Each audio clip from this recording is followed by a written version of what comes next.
Bismillahirrahmanirrahim. Assalamualaikum warahmatullahi wabarakatuh. Salam kedaulatan rakyat.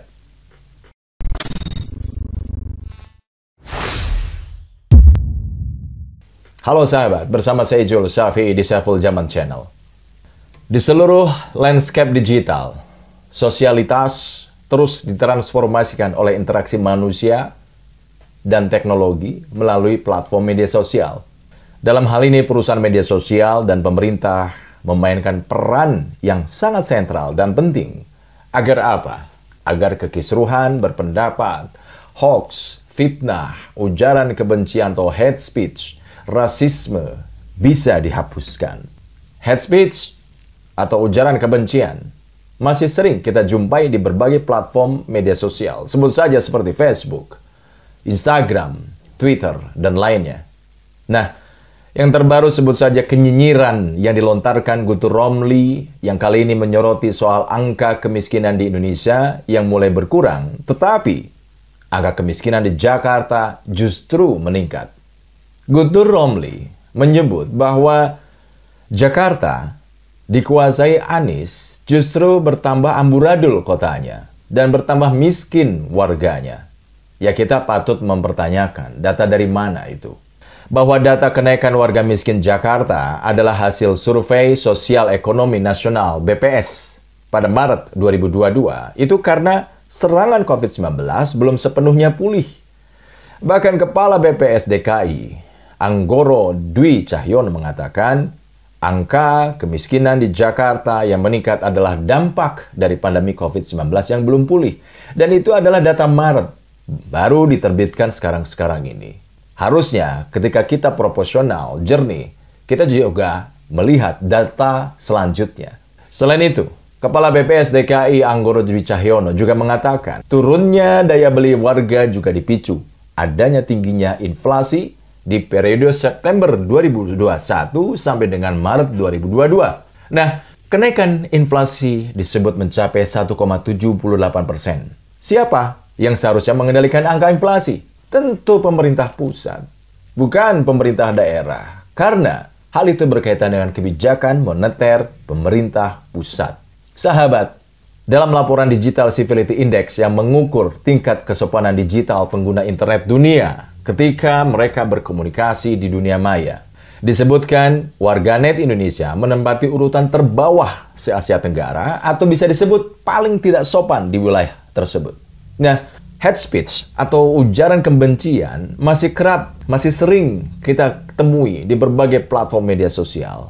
Seperti yang saya sampaikan di awal, misalkan di Facebook, di Instagram, Twitter, dan lainnya. Lalu pertanyaannya, mengapa ujaran kebencian semakin marak terjadi di internet, terlebih menjelang 2024? Mengutip pakar psikolog internet UGM, Haidar Buldan Tantowi, yang mengatakan bahwa ujaran kebencian bisa didorong oleh berbagai faktor. Faktor pertama yaitu adanya pemicu ujaran kebencian ini karena dalam pribadi netizen ada prasangka negatif kepada siapa? Kepada kelompok tertentu. Misalnya, ada penilaian bahwa sebuah kelompok, agama, atau etnis tertentu tidak beradab, pelit, sangat eksklusif, dan lain sebagainya. Itu faktor pertama. Faktor berikutnya, karena dunia internet memungkinkan seseorang untuk mendapati anonimitas alias tidak diketahui langsung identitasnya. Nah, dengan kondisi anonimitas tersebut, seseorang akan menjadi lebih berani, lebih leluasa. Untuk apa? Untuk melontarkan ujaran kebencian.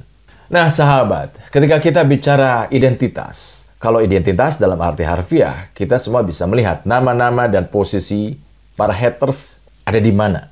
Tapi ketika kita bicara identitas, sejatinya identitas itu tidak hanya sekedar nama dan jabatan atau posisi. Tetapi identitas juga menyangkut kapasitas seseorang ketika berbicara.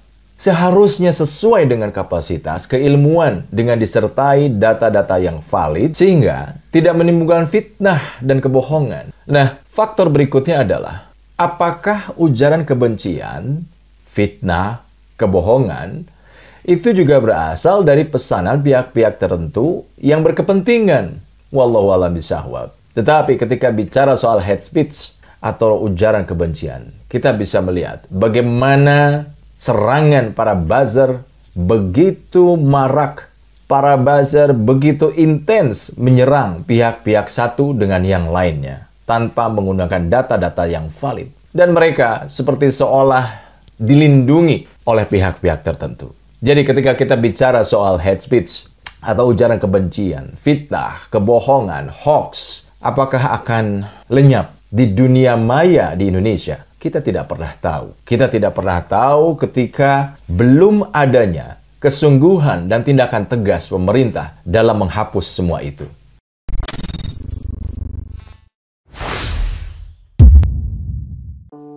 Bismillahirrahmanirrahim. Assalamualaikum warahmatullahi wabarakatuh. Sahabat semua, sudah berapa lama kita memendam kerinduan untuk berangkat ke Baitullah? Ya, apalagi setelah kemarin pandemi 2-3 tahun kita tidak bisa berangkat ke sana. Menunggu antrian haji, kita tahu bersama, belasan bahkan sampai puluhan tahun. Dalam konteks ini, sebagai Saiful Zaman Channel bekerja sama dengan Al-Aziziyah Tour and Travel, insya Allah akan menyelenggarakan program untuk kita berangkat bersama saya. Insya Allah akhir November ya, kita akan berangkat bersama SJ Channel. Maka tentu program-program yang akan kita jalani di sana ada kelebihannya, ada plusnya ya. Kita akan berkumpul, berdoa bersama untuk memanjatkan doa bagi negeri ini agar menjadi lebih baik, agar dipimpin oleh pemimpin yang mengerti kehendak dan keinginan rakyat, pemimpin yang amanah. Ya, keberangkatan di akhir November tentu itu saat setelah Pak Anies selesai menjabat sebagai gubernur. Mudah-mudahan kita akan upayakan sekali dalam keberangkatan kita nanti turut ikut bersama kita Bapak Anies Rashid Baswedan. Insya Allah ya, kita akan berangkat bersama Al-Aziziyah Tour and Travel yang telah berpengalaman lebih dari 8 tahun. Sebuah travel haji dan umroh yang super lengkap. Segala perlengkapannya diproduksi sendiri.